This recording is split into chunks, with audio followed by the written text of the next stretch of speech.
Assalamualaikum warahmatullahi wabarakatuh. Perkenalkan, nama saya Erlano Haditya. Saya dari kelas 6D dengan NIM 220660121025.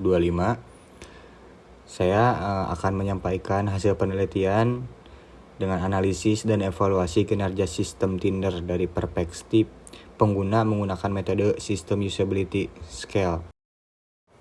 Oke, yang melatar belakangi penelitian saya ini adalah jadi transformasi digital memengaruhi cara individu membangun hubungan sosial. Jadi perkembangan teknologi digital telah membawa dampak signifikan terhadap cara individu berinteraksi dan membangun hubungan sosial. Nah, salah satu hasil dari transformasi ini adalah munculnya aplikasi pencarian pasangan yang di daring itu seperti Tinder. Aplikasi ini memungkinkan penggunanya untuk menjalin koneksi dengan individu lain berdasarkan preferensi dan lokasi geografis melalui fitur swipe. Oke, kemudian Tinder populer di kalangan generasi muda. Nah, meskipun populer, tingkat kepuasan dan penggunaan aplikasi tidak selalu dapat disimpulkan dari jumlah penggunaan semata. Oleh karena itu, diperlukan evaluasi dari sudut pandang pengguna untuk memahami apakah aplikasi ini benar-benar mudah digunakan dan memenuhi ekspektasi pengguna.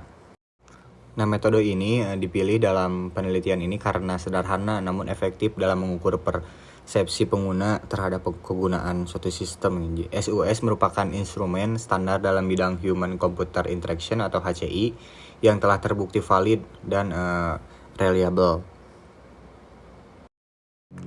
Dan untuk tujuan penelitiannya adalah menganalisis dan mengevaluasi kegunaan aplikasi Tinder menggunakan metode SOS dari sisi kepuasan atau kenyamanan user.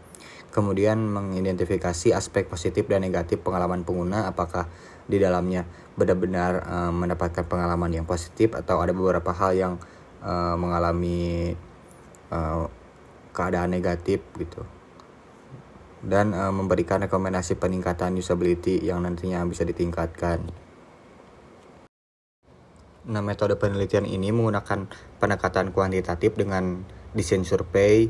Jadi data dikumpulkan melalui penyebaran kuesioner secara daring menggunakan Google Form kepada pengguna aktif Tinder di Indonesia. Adapun tahapan penelitian dijelaskan sebagai berikut. Saya akan menjelaskan. Populasi dan sampel populasi dalam penelitian ini adalah penggunaan aktif. Jadi pengguna Tinder berusia 18 tahun ke atas yang telah menggunakan aplikasi minimal selama sebulan. Dan sampel yang didapatkan sebanyak 40 responden dipilih secara purposive sampling. Kemudian instrumen penelitian kuesioner yang digunakan terdiri dari 5 pertanyaan dengan skala Likert 1 sangat tidak setuju hingga 5 sangat setuju, serta pernyataan demografis tambahan, usia, jenis kelamin, dan lama penggunaan Tinder yang harus minimal 1 bulan penggunaan. Kemudian untuk teknik analisis datanya, setiap item dihitung berdasarkan pedoman standar SUS. Pernyataan ganjil skor dikurangi 1, pernyataan genap 5 dikurangi skor, total skor dikalikan 2,5 untuk mendapatkan skor akhir. Jadi rentannya jadi dari 0 sampai 100.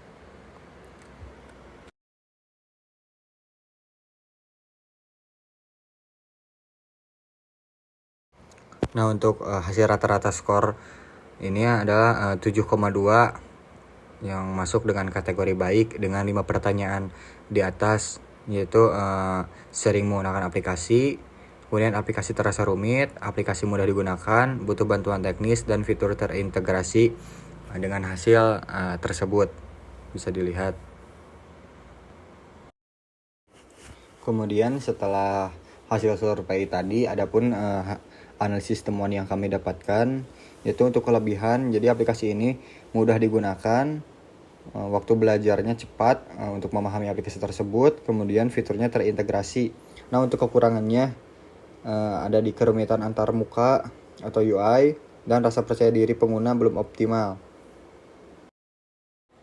Jadi kesimpulannya adalah berdasarkan hasil pengolahan data kuesioner SOS, aplikasi Tinder mendapatkan skor rata-rata 72,5 yang tergolong dalam kategori baik. Meskipun begitu, pengembang aplikasi tetap perlu memperhatikan aspek-aspek seperti kesederhanaan antar muka dan peningkatan kenyamanan agar pengalaman pengguna lebih optimal. Nah, penelitian ini menunjukkan pentingnya evaluasi sistem dari perspektif pengguna ke depan. Studi lanjutan disarankan dengan jumlah respon yang lebih besar dan segmentasi yang lebih luas agar hasilnya semakin representatif. Oke, sekian penyampaian dari hasil penelitian saya. Wassalamualaikum warahmatullahi wabarakatuh.